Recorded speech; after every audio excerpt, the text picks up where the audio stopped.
Putusan pengadilan kasus kopi sianida jadi salah satu bukti yang dibawa oleh tim pengacara Ferdy Sambo dan Putri Chandrawati dalam persidangan. Dari bukti ini, kuasa hukum Ferdy Sambo ingin menegaskan dibutuhkannya motif dalam pembunuhan berencana. Bukti B32, satu bundel putusan pengadilan terkait dengan kasus pasal 340, pasal 338 dan juga penerapan pasal 55 KUHP. Untuk bukti B32 kami mengajukan 4 keputusan, yaitu putusan dengan terdakwa Jessica Kumala Wongso yang menegaskan dibutuhkannya motif dalam pembuktian.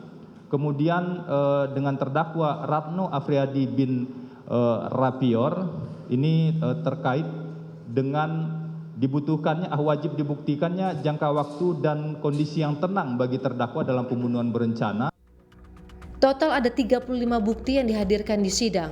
Ada bukti foto dan video yang memperlihatkan kemesraan Ferdy Sambo dan Putri Chandrawati bersama para ajudan serta ART termasuk almarhum Yosua.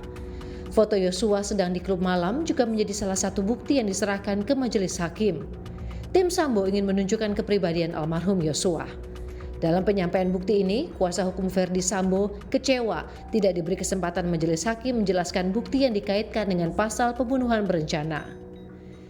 Ada azas yang sangat mendasar ya dalam proses peradilan itu bahwa kedua belah pihak harus diperlakukan dan didengar dan dipertimbangkan secara sama.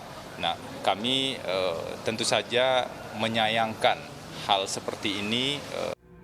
Sementara itu, waktu maksimal masa penahanan terdakwa pembunuhan Brigadir Yosua Huta Barat oleh hakim sebentar lagi usai. Dalam KUHP diatur, hakim pengadilan negeri hanya bisa menahan terdakwa selama 90 hari.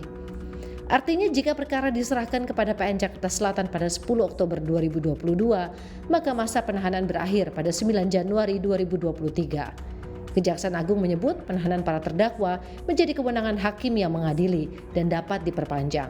Tim Liputan Kompas TV.